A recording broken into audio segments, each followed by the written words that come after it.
जय शिवराय मित्रांनो, बंधूंनो, भगिनींनो, शेतकरी बांधवांनो, बघा आता शेतकरी कर्जमाफी संदर्भातली नवीन अपडेट समोर आलेली आहे।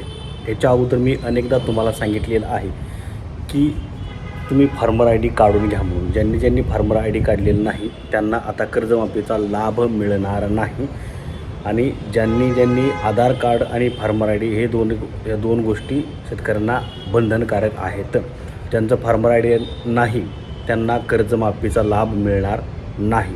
मी तुम्हाला यापूर्वी अनेकदा सांगितलेलं आहे की व्हिडिओ आपण आपल्या चॅनलवरती अनेकदा टाकलेला होता की ज्या शेतकऱ्यांनी फार्मर आय डी काढून घेतलेलं नाही त्यांनी लवकरात लवकर काढून घ्या। कारण इथून पुढं आता सरकारच्या प्रत्येक योजनांसाठी शेतकऱ्यासंदर्भातल्या शेतकऱ्यांना ज्या सरकारी योजनांचा लाभ घ्यायचा आहे त्या सर्व सरकारी योजनांसाठी शेतकऱ्यांना आता फार्मर आय डी बंधनकारक असणार आहे। आणि त्याची सुरुवात आता झालेली आहे। त्याची सुरुवात कर्जमाफीपासून झालेली आहे।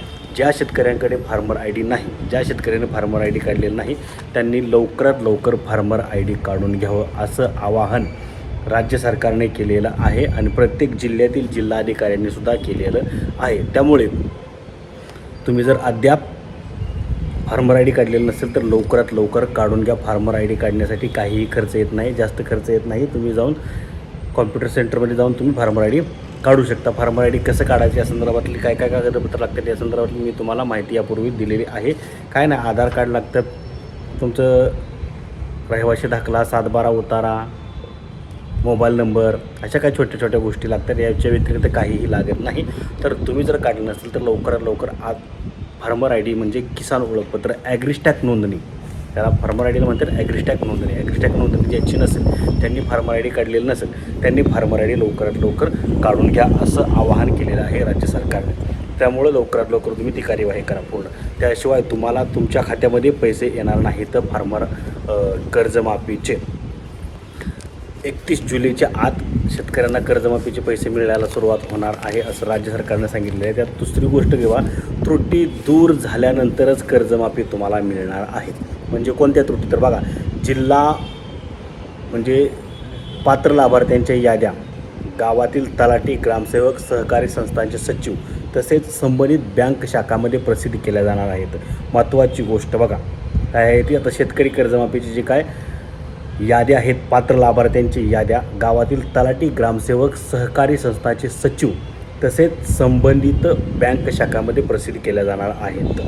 शेतकऱ्यांच्या माहितीत नाव, आधार, वारस आणि इतर तपशिलांमध्ये विसंगती आढळल्या असं, काही त्रुटी आढळल्या असं, काही तुम्हाला जर शंका आढळल्या असं तर ती पडताळणी केंद्र अथवा पोर्टलवर नोंदणी करू शकता। त्याची तक्रार तुम्ही नोंदणी करू शकता, ती आवश्यक आहे। आणि माहितीतील त्रुटी दूर झाल्यानंतरच कर्जमुक्तीचा लाभ मिळणार आहे। त्यामुळे शेतकऱ्यांनी ॲग्रिस्टॅक नोंदणी आणि माहिती पडताळणीला प्राधान्य द्यावे असं राज्य सरकारने जाहीर केलेलं आहे। तर तुम्ही लवकरात लवकर कामाला लागा। तलाठी, ग्रामसेवक, ग्रामपंचायत किंवा बँका याच्यामध्ये लवकरच याद्या लागणार आहेत। तर त्या तुम्ही याद्या लागले की आपण त्याची अपडेट बोलून तुमच्यापर्यंत नक्कीच पोहोचू। आता ॲग्रिस्टॅक नोंदणी करून घ्या। आणि शेतकरी कर्जमाफी 3 टप्प्यात होणार आहे। ते 3 टप्पे नक्की कोणते कोणते आहेत यावरचा सविस्तर व्हिडिओ आपण बनवलेला आहे। कृपया तो व्हिडिओ आपण तुम्ही आपल्या चॅनलवरती पहा। आणि अशा सर्व शेतकरी कर्जमाफीचे अपडेट जाणून घेण्यासाठी आपल्या चॅनल तुम्ही सबस्क्राईब करा। धन्यवाद। जय हिंद, जय महाराष्ट्र।